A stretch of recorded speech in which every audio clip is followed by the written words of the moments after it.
양식을 구하러 간 사이에 사마리아 여인이 우물가에 물을 길러 왔을 때 그에게 생수의 진리의 말씀을 전해 주었습니다.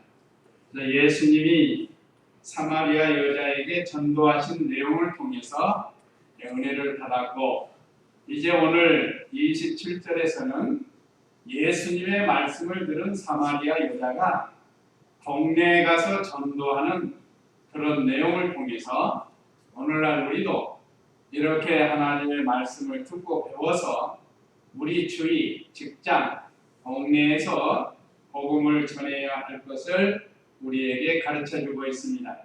그래서 오늘 오후 예배 말씀 요약 참조하시면 제목은 사마리아 여자의 전도, 하나 더 붙인다고 하면 예수님의 전도에 같이 들어갈 수가 있습니다. 이제 우리가 전절에서 우리가 했기 때문에 물론 뒤에도 예수님이 전도하십니다. 자, 그러면 공가 중심으로 하기 때문에 오늘 사마리아 여자의 전도 27절로 30절, 39절로 42절, 그 다음에 두 번째 예수님께서 가르치신 양식 31절로 38절, 이건 우리 공과에는 두 번째 소지로 되어 있습니다.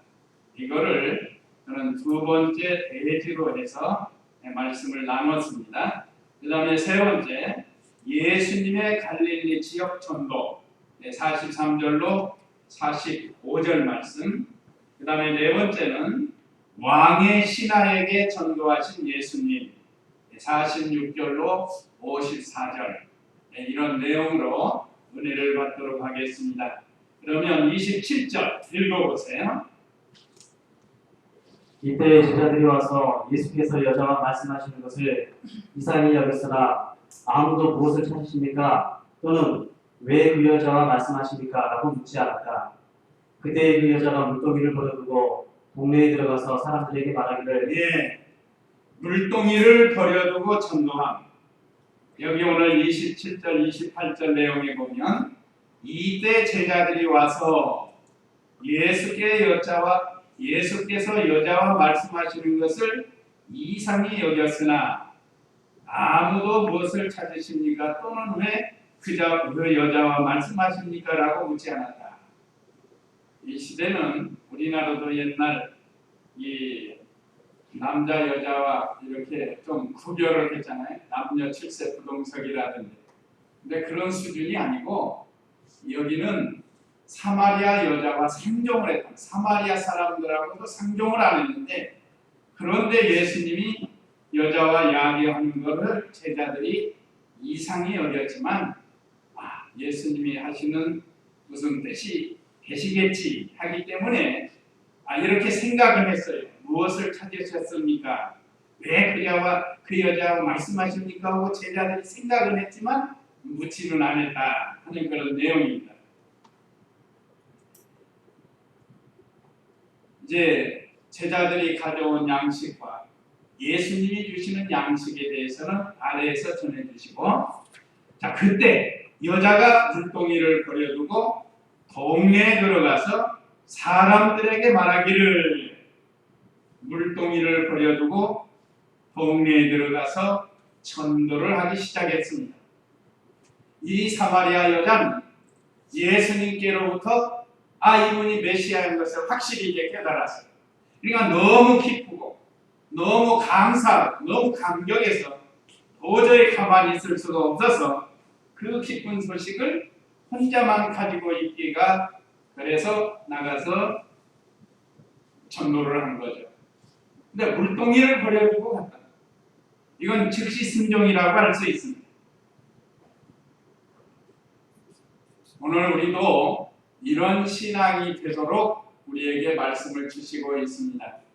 우리도 매 주일마다, 수요일마다 또는 새벽마다 말씀을 듣는데, 들은 말씀을 잘 기억해서 유능하게 전도하는 거 아닙니다. 오늘 여기 이 사마리아 여자가 전도하는 내용을 보면 간단하고도 명료해요.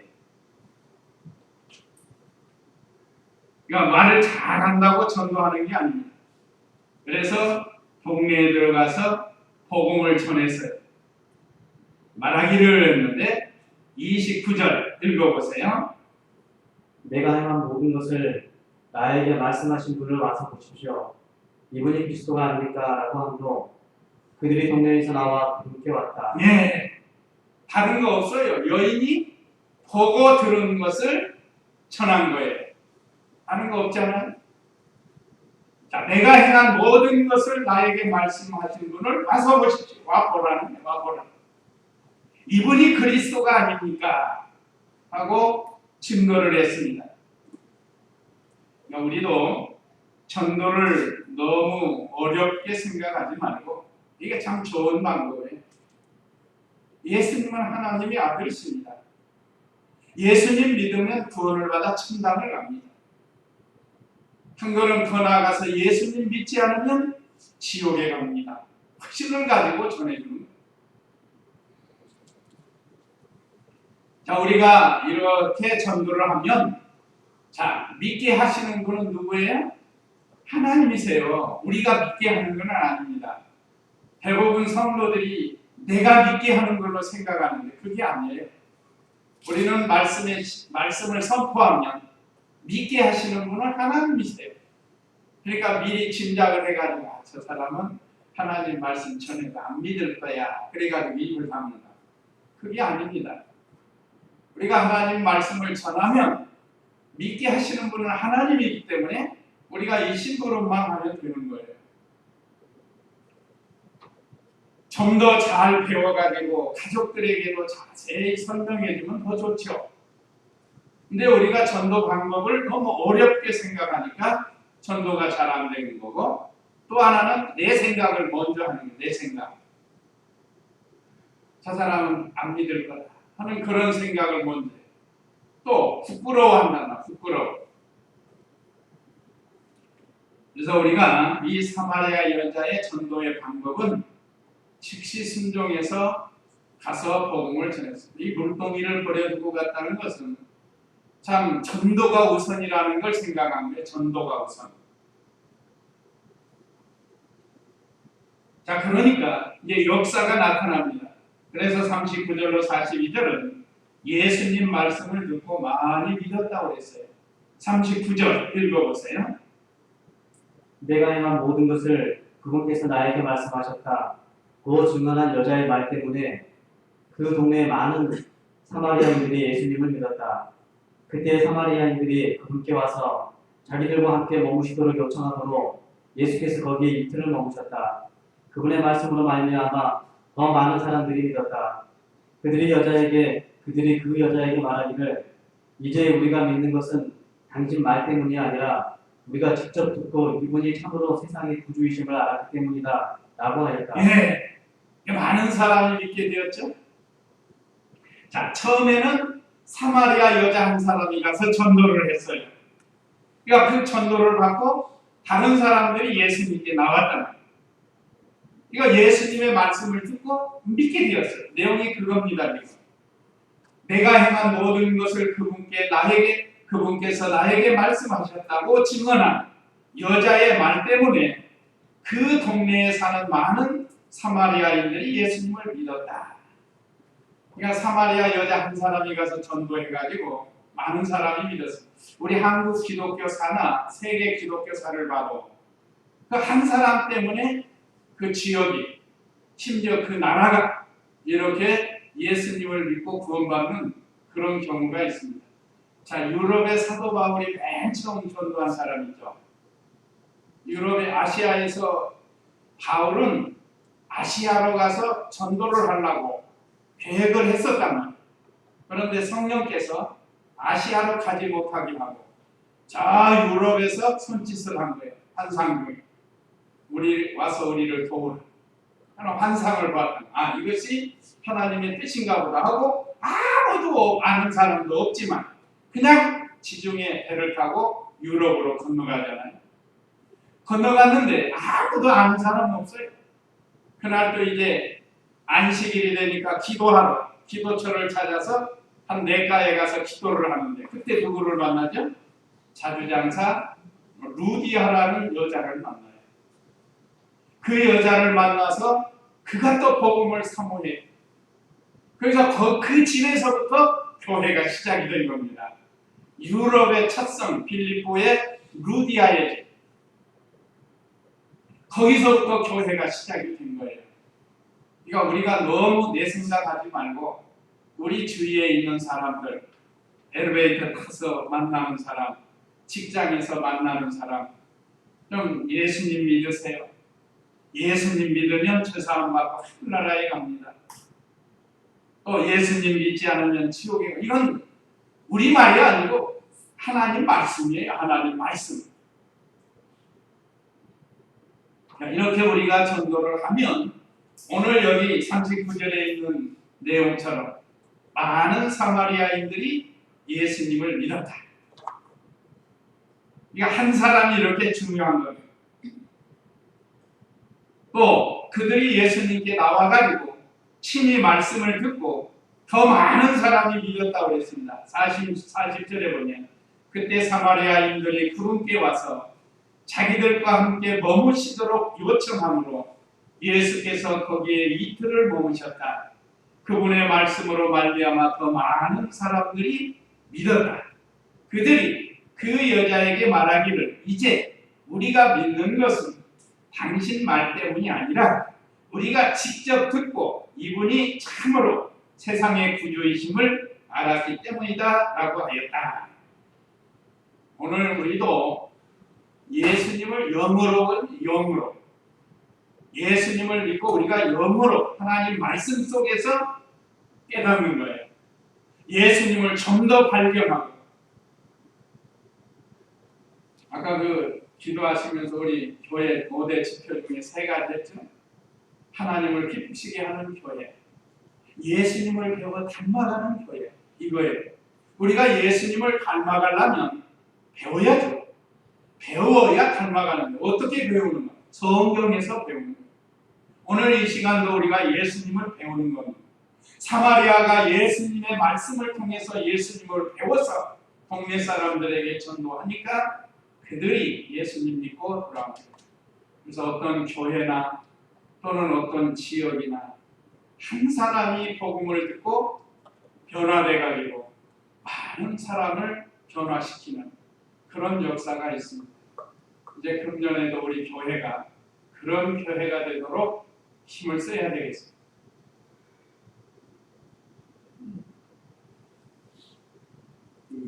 거창이라는 동네, 거기가 김현동 목사님이 거기서 심호를 하셨는데 거기가 다 기독교인이래요. 마을 전체.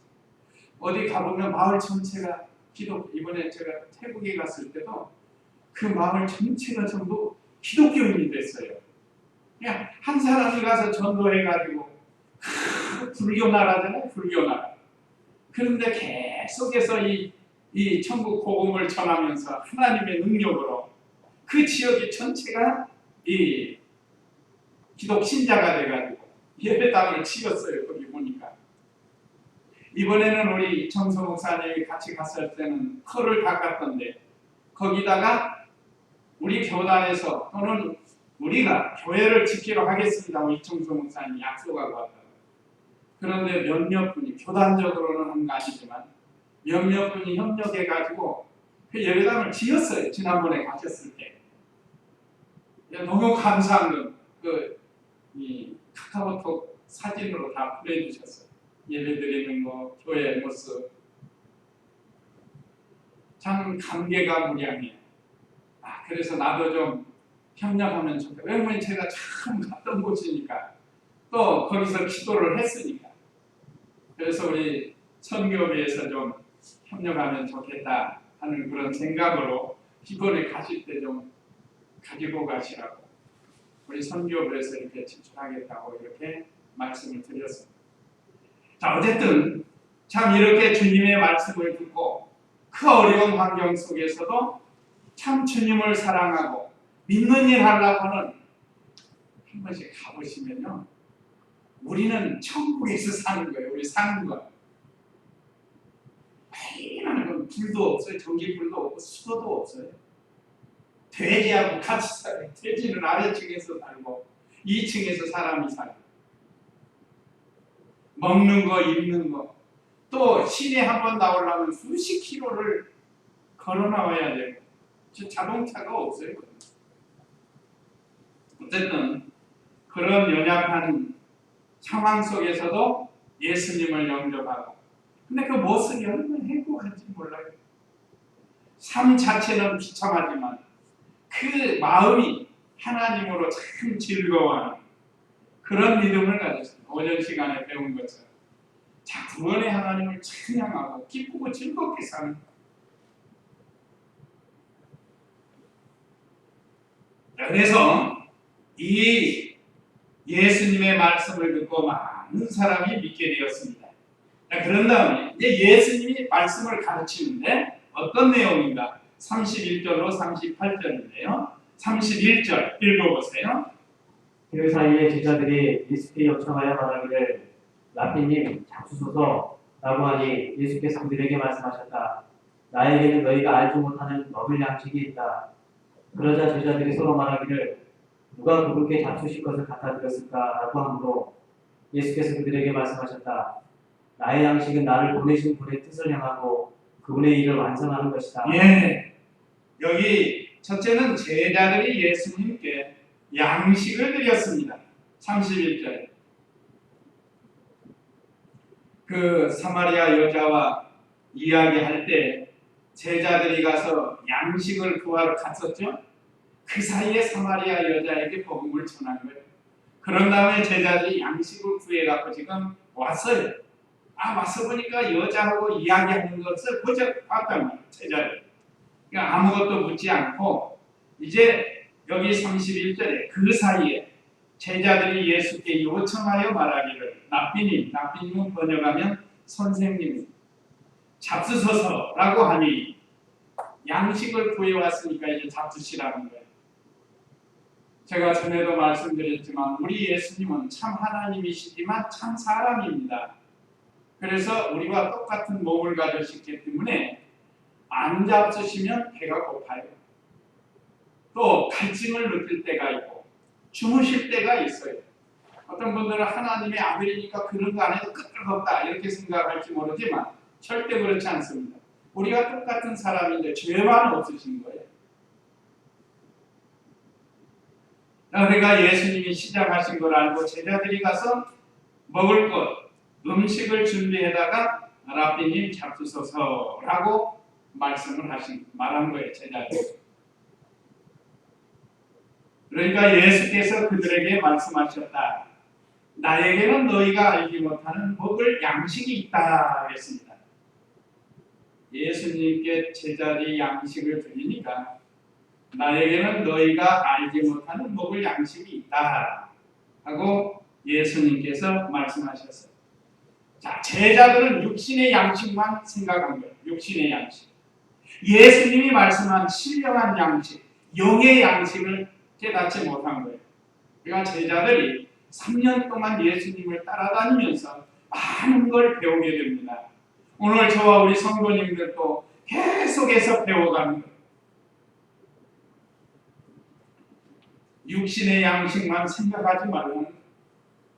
사람이 떡으로만 살 것이 아니요 여호와의 입으로 나오는 말씀으로 살아야 된다고 예수님이 말씀하셨고 구약 성경 말씀이 있습니다. 신명기. 자, 그러면 떡은 무시하는 건가? 그렇지 않아요. 여기서는 우선순위를 말한 겁니다. 우선순위. 하나님의 말씀대로 살면 떡은 그냥 주신다. 그걸 우리 이 목사님은 어떻게 비유하는가 하면 시골의 농부가 농사일을 하기 위해서 소를 한 마리 사왔단 말이에요. 소를 한 마리 사왔는데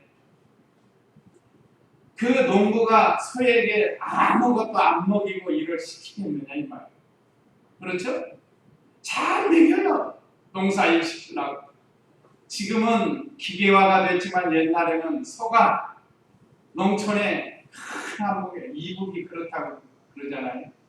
어쩌다 이제 탈북자들 말 들어보면 이북은 소를 잡아먹으면 살인죄에 적용시킨다. 살인죄. 비가 나오면 기절초 품을 거 아니에요. 우리나라는 소고기가 원천대 소고기만 먹고 그러는데 이 부분 만약에 소를 잡아먹었다면 살인죄로 적용을 시켜서 심지어 총살까지 시킨대요. 왜 그런가? 거기는 자동차도 기계화도 안 돼 있기 때문에 소를 가지고 농사를 지니까 이건 아주 귀하게 여기는 거예요. 저 어렸을 때도 소 달구지 끌고 얼마나 소가 일을 많이 하는지 모릅니다. 자, 그렇게 일 시킬 소를 사왔는데 주인이 먹여주지 않겠느냐 이거예요. 밥 갈고 논 갈고 오면은 가지고 오면 이제 데리고 와서 수고했다고 집을 삶아서 콩을 섞어가지고 잘 먹여가지고 또 다음날 일을 시킨다. 그와 같이 하나님께서 우리를 불러주셨는데 먹을 양식을 안 주시겠느냐 이 말이죠. 그러니까 우리가 육신의 양식을 위해서 있는 게 아니에요. 우리는 영의 양식을 위해서 일을 하면 육신의 양식은 하나님이 알아서 먹여주신다 이 말이죠. 또 예수님의 가르치는 양식은 하나님의 뜻을 이루는 것이 양식이라고 했습니다. 34절에 보면 예수께서 그들에게 말씀하셨다. 나의 양식은 나를 보내신 분의 뜻을 행하고 그분의 일을 완성하는 것이다 라고 말씀해 주셨습니다. 하나님의 뜻을 이루는 것이 예수님의 양식이고 오늘 우리 성도들의 양식이라고 했습니다. 그러니까 우리가 신령한 일을 위해서 일을 하는 거예요. 우리가 늘 하지만 여기 금년 표가 그 아니에요. 이 앞절은 없지만 이 고린도전서 10장 31절에 거기 보면 그런즉 너희가 먹든지 마시든지 무엇을 하든지 제가 여기 이제 먹든지 마시든지가 빠진 거예요. 글자가 많아가지고 그래서 무엇을 하든지 다 하나님의 영광을 위하여 하여라 이거 아니에요. 이것이 바로 믿는 일 우서로 믿는 일 위주로 먹기도 하고 살기도 하는 거예요.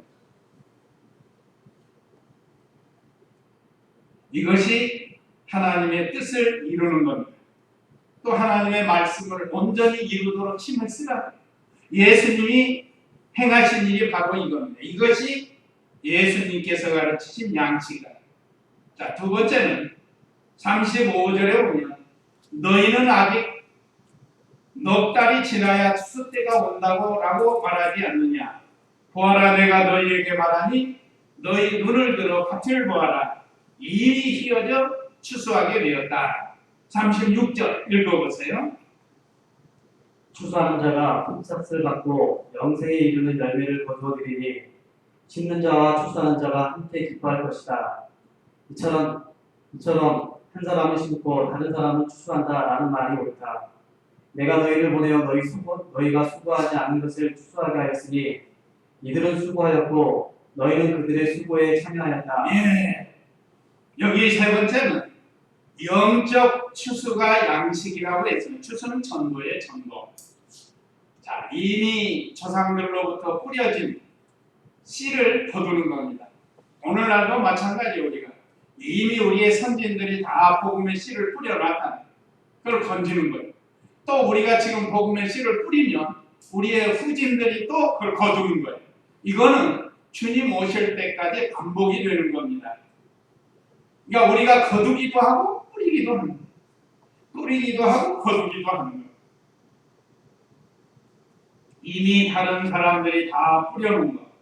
특별히 이 말씀은 과거의 선지자들이 와서 이 오실 예수 그리스도에 대한 복음을 전한 거, 그걸 이제 이 시대에는 거두는 거라.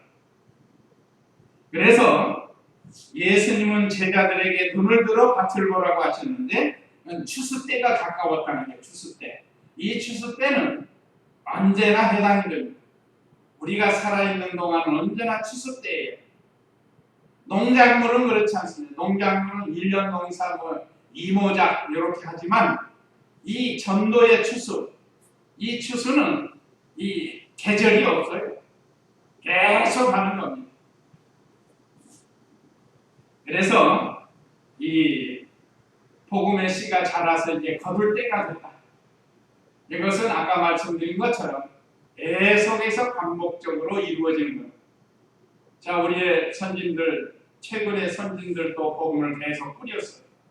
그래서 우리를 통해서 거둘 수 있고, 또 우리가 계속 뿌리면 우리 후진들이 또 거둘 수 있습니다. 이것이 예수님의 전도의 방법이고 택한 백성들을 구원하는 그런 방법입니다. 그러므로 우리는 기회를 주었을 때 이 기회를 잃지 말고 나가서 추수를 부지런히 해야 됩니다. 참 예수님이 하는 복음 전하는 일이 양식이고 십자가 전파하는 것이 양식이에요. 복음 전하는 것이 양식이에요. 하나님의 뜻을 이루니 양식이에요. 추수하는 것이 양식이에요. 이것이 신령한 양식입니다. 육신의 양식은 그게 아니에요. 육신의 양식은 입으로 먹어야 되는 거지만 이 신령한 양식, 영적 양식은 바로 예수님이 가르친 양식. 그 다음에 예수님의 갈릴리 지역 전도 43절로 45절인데요. 43절 읽어보세요. 이틀 후에 예수께서 그곳을 떠나 갈릴리로 가시며 예수께서 친히 증언하시기를 선지자는 자기 고향에서 존경을 받지 못한다라고 하셨다. 예. 자, 여기 43절은 고향 갈릴리로 가신 예수님이 뭐 하려고요? 갈릴리 가서 뭐 하려고? 전도하시고. 그러니까 우리는 어디를 가든지 전도하는 생활을 해야 돼요. 특별히 여기 갈릴리는 예수님이 자라난 곳입니다. 자라난 곳. 태어난 곳은 어디죠? 한참 남쪽 유대 땅 베들레헴입니다.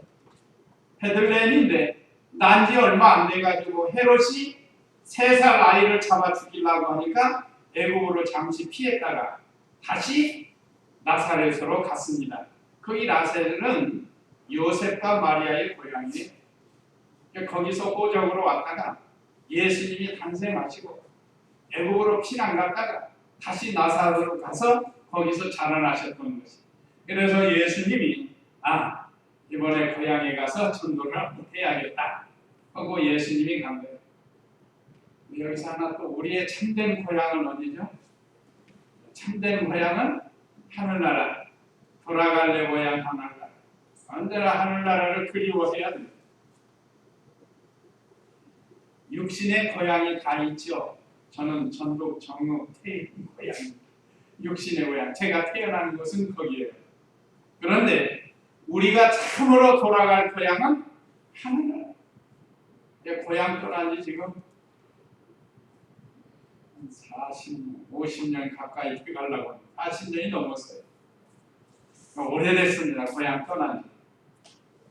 어쨌든 우리의 고향은 하늘나라지만 또 우리의 고향에 한 번씩 갈 일이 있죠. 고향에 갈 일이 있으면 가면 뭐 해야 되겠죠, 우리도? 예수님처럼 전도해, 전도.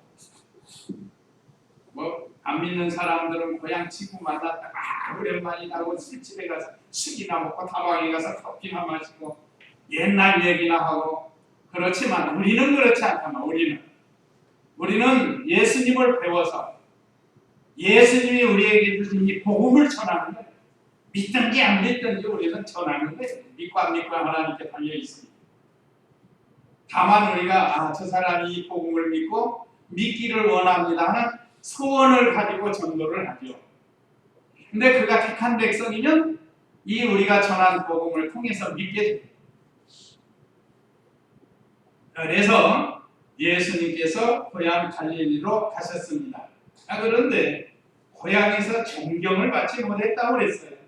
44절에 보면 예수께서 친히 증언하시기를 선지자는 자기 고향에서 존경을 받지 못한다라고 하셨다.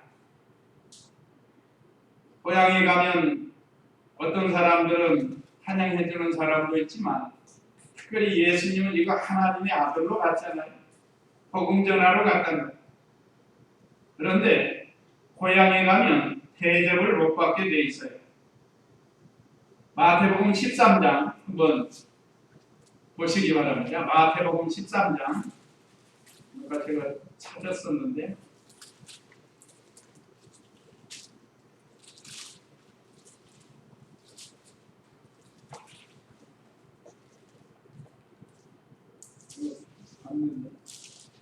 예수님이 존경받지 못한 것. 53절부터 한번 읽어보세요. 예수께서 이 비유들을 마치시고 그곳에서 떠나 자신의 고향에 가셔서 회당에서 그들을 가르치시니 그들이 놀라서 말하기를 이 사람의 이 지혜와 능력이 어디에서 왔는가? 이 사람은 목수의 아들이 아닌가? 그의 어머니는 마리아이고 그의 형제들은 야고보와 요셉과 시몬과 유다가 아닌가? 또 그의 누이들은 모두 우리와 함께 있지 않은가? 그런데 이 모든 것들이 어디에서 이 사람에게 왔는가 하고 그들이 예수님을 대적하였다. 그러자 예수께서 그들에게 말씀하셨다. 선지자가 자기 고향과 자기 집에서가 아니면 존경을 받지 않는 법이 없다. 예, 읽어보세요. 여기 오늘 우리 본문에는 간단히 예수께서 친히 증언하시기를 선지자는 자기 고향에서 존경을 받지 못한다라고 하셨는데 구체적으로 마태복음 13장 53절 이하에서 말씀을 하셨어요. 왜 그런가? 왜 대처가냐? 아니, 그것도 알아도 뭘로 아는 거면 영적으로 아는 게 아니고 육신으로 알아요. 육신으로 알기 때문에 이 사람 요셉과 마리아의 아들 아니야. 그 사람은 목수쟁이 아니야, 목수쟁이. 그 동생들도 있지 않는가. 그러면서 무시하고 멸시를 하고 거기다가 배척을 했습니다. 배척. 이건 우리 인간 사회가 과거 선지자들도 마찬가지, 오늘날도 마찬가지. 저도 어쩌다 고향에 한번 그렇게 한번 떠들썩하게 가본 적이 없어요. 그냥 살쾡이 갔다가 형님만 보고 살쾡이 오고 그러는데 이 형님도 어느새 연세가 80이 넘어서 이게 참 걷지를 못하셔. 참 안타까워요. 하여간 고향에 가면 이거 뭐 누구 집 아들 아니야? 이거 그 너무 잘 알기 때문에 하나님의 아들로 믿지를 않고 오히려 복음을 전하니까 배척을 합니다. 사람들이 시기해가지고 예수님에게는 말할 수 없는 지혜가 있었죠. 그러니까 그 지혜를 듣고는 이 사람이 어디서 이런 것들을 알고 왔나? 그러면서 그걸 받아들이지 않고 오히려 배척을 했습니다. 이것이 우리 인간 사회. 오늘 저와 우리 성도님들은 참 하나님의 아들 예수님을 배척한 게 아니고 영접한 것이 큰 은혜입니다. 우리는 계속해서 예수님의 가르침을 잘 받아야 돼요. 또 45절 읽어보세요. 45절 읽으셨나? 네, 그분께서 갈릴리에서 오셨을 때에 갈릴리 사람들이 그분을 영접하였으니 이는 그들 자신이 명절을 지키려고 갔다가 예수께서 명절에 예루살렘에서 행하신 모든 일을 보았기 때문이다. 다 배척하는 게 아니에요. 그들 중에 또 영접하는 사람도 있습니다. 많지는 않지만 그래도 또 영접하는 사람이 있어요. 어떻게 해서 영접했는가? 예수님이 6월절 그 명절 그 6월절 절기 지키려고 가셨다가 예루살렘에서 막 상을 지었고 그 돈 바꾸는 상, 또 채찍으로 짐승 파는 사람들 심판하는 그 모습을 보았다는 거예요. 그때 이분이 하나님의 아들이구나 하는 걸 믿었고 마침 고향에 와서 그것을 본 사람들이 이분은 하나님의 아들, 우리가 기다리는 메시아다 하고 영접한 사람도 있다는 거예요. 그러니까 우리가 지금도 이 동네에서 복음을 전하면 반대하는 사람이 더 많아요. 안 믿는 사람이 더 많고. 그러나 그 중에 또 영접하는 사람이 있다는 것. 택한 백성이 있다는 것. 그걸 알고 우리가 예수님처럼 전도하라는 것. 46절로 54절은 왕의 신하에게 전도하신 예수님. 46절 읽어보세요. 예수께서 다시 갈릴리 가나에 오시니 그곳은 그분께서 물을 포도주로 만드신 곳이었다. 왕의 한 신하가 있었는데 그의 아들이 가버나움에서 병들어 있었다.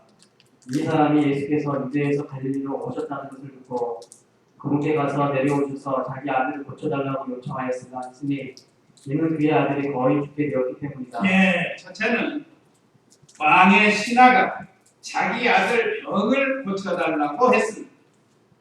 참 여기 자녀를 키워본 분들 알겠지만 자녀가 죽을 병이 들면 얼마나 해볼 거 다 해봅니다. 유명하다는 병원 가가고 수술도 해보고 약도 잘 써보고 그래도 고침을 받지 못했다.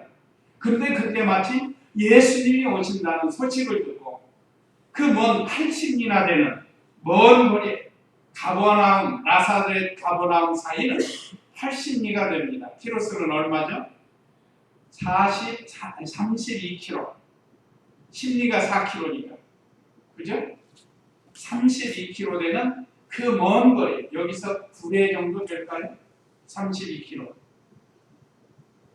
그 먼 거리에서 여기가 예수님 계신다고 하니까 찾아온 거예요. 누구 때문에? 아들 때문에.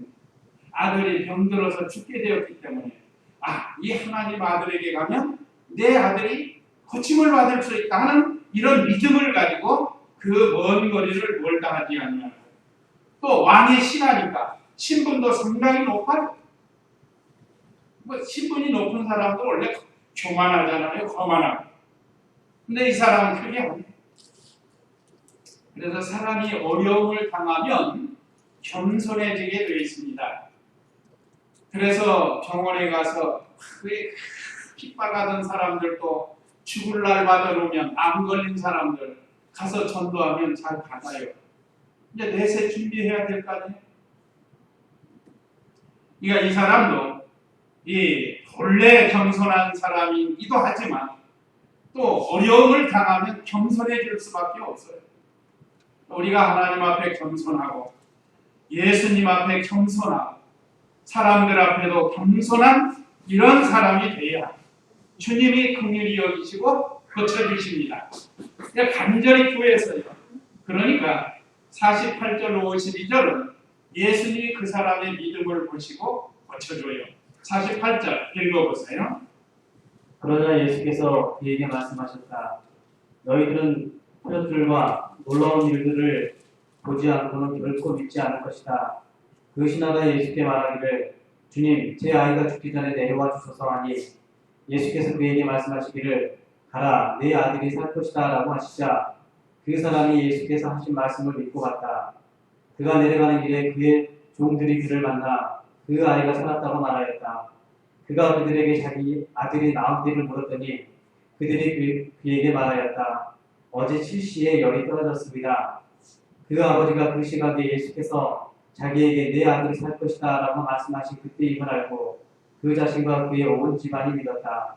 이것은 예수께서 유대에서 갈릴리로 오신 후에 행하신 두 번째 표적이다. 예. 자, 여기 내 아들이 살았다고 하면서 고쳐주셨어요. 그러면 이거 보면 예수님은 하나님의 아들로 그 왕의 신하의 중심을 보고 있어요. 이렇게 겸손하고 예수님을 하나님의 아들로 믿었고 예수님께 나오면 반드시 고쳐주실 것을 확신을 했습니다. 그렇기 때문에 예수님이 그 심정을 아시고 그에게 이렇게 고쳐주신 거예요. 하나님의 아들 그리스도로 믿으니까 예수님을 하나님의 아들로 만능을 가지고 그를 고쳐주신 거예요. 뭐 믿으니까 고쳐주신 거예요. 오늘 저와 우리 성도님들도 하나님과 예수님을 만능의 하나님으로 믿고 주님 앞에 나와서 참 겸손히 믿음으로 구하면 주님이 고쳐주시고 해결해 주신다는 것을 오늘 여기서 우리에게 가르쳐 주십니다. 참 신기하죠? 49절에 그 신하가 예수께 말하기를 주님, 제 아이가 죽기 전에 내려와 주소서 하니 예수께서 그에게 말씀하시기를 가라, 내 아들이 살 것이다 라고 하시자 그 사람이 예수께서 하신 말씀을 믿고 가요. 보통 가가지고 만져주고 어루만져주고 기도하고 그런 사람들이 있잖아. 신비주의 죄야 하면서 하는 그런 거 있잖아. 그런데 예수님은 그냥 봐라, 내 아들이 낫다. 그러니까 또 그 사람은 그 말씀을 믿었단 말이에요. 믿고 그냥 간 거예요. 감사합니다. 또 갔어요. 여기 감사합니다는 없지만 믿고 갔으니까. 고쳐주실 줄로 믿습니다. 당신은 하나님의 아들로 믿습니다. 우리의 메시아로 믿습니다 하고 믿고 간 거예요. 한참 내려가니까 자기 집에 종들이 올라와요. 저기서. 야, 너희들 왜 오느냐? 그러니까 그 아이가 살아났다고 했다는 거예요. 아이고 주인님, 도련님이 살아났습니다. 요즘 말로 하면 그럼 여기는 없지만 그럴 거 아니에요? 그러니까 그가 그들에게 자기 아들이 낳은 때를 물어봤어요. 언제 살아났냐? 하고 물어보니까 그들이 그에게 말하였다. 어제 7시에 열이 떨어졌습니다. 죽을 아이가 살아난 거예요. 다 죽을 줄로 알고 생각했지만 예수님께서 내 아들이 살았다 하는 그 시가 바로 제 7시에 그 말씀이 떨어지자마자 그 아이에서 열이 떨어지고 살아난 거예요. 그러니까 너무 기쁘니까 종들이 주인에게 그 소식을 알리려고 왔고, 여기 왕의 신하는 예수님이 하나님의 아들로 그 멀리 80이나 떨어져 있는 먼 곳이지만 하나님의 아들이기 때문에 예수님의 능력으로 거쳐준 거예요. 이분이 바로 우리가 섬기는 예수님이십니다. 우리가 믿는 예수님이십니다. 아무리 멀리 떨어져 있어도 우리의 기도를 다 들어주시고 우리와 함께 해주시는 그런 주님이십니다. 이런 믿음을 가진 사람이 왕의 신하예요. 마지막 53절에 보면 신하와 온 집안이 예수님을 믿음. 여기 그 아버지가 그 시각에 예수께서 자기에게 내 아들이 살 것이다 라고 말씀하신 그때임을 알고 그 자신과 그의 온 집안이 믿었다. 참 복받은 가정입니다. 온 집안이 예수님 믿는 게 복받은 가정이에요. 지금도 우리 교회나 다른 교회도 몇십 년을 전도해도 안 믿어요. 몇십 년 옆에서 전도해도 안 믿어요. 그럼 우리가 낙심하지 말고 하나님이 구원해 주실 것을 믿습니다 하면서 계속 전도해야 돼요. 그 사람이 세상 떠나기 전에 예수님을 믿고로 작정됐으면 그럴 수밖에 없어요. 그래도 우리는 낙심하지 말고 전도를 해야 됩니다. 자, 이것은 54절에 예수께서 유대에서 갈릴리로 오신 후 행하신 두 번째 표적이다. 첫 번째는 뭐죠? 갈릴리 가나의 혼인잔치집에서 물이 포도주가 된 것. 이번에는 왕의 신하의 아들의 병을 고쳐준 것, 살려준 거예요. 죽을 병입니다. 그래서 우리 예수님이 전도하시고 사마리아 여자가 전도한 이 내용을 통해서 우리가 힘써 복음을 전해서 믿든지 안 믿든지 우리는 복음을 전하라고 하셨으니까 힘써 복음을 전해서 택한 백성들이 구원받도록 또 우리 자신도 좀 믿음의 확신을 가지고 신앙생활하는 그런 우리가 되어야 되겠습니다. 이제 다 같이 이 말씀 기억하시고 우리 잠시 기도하겠습니다.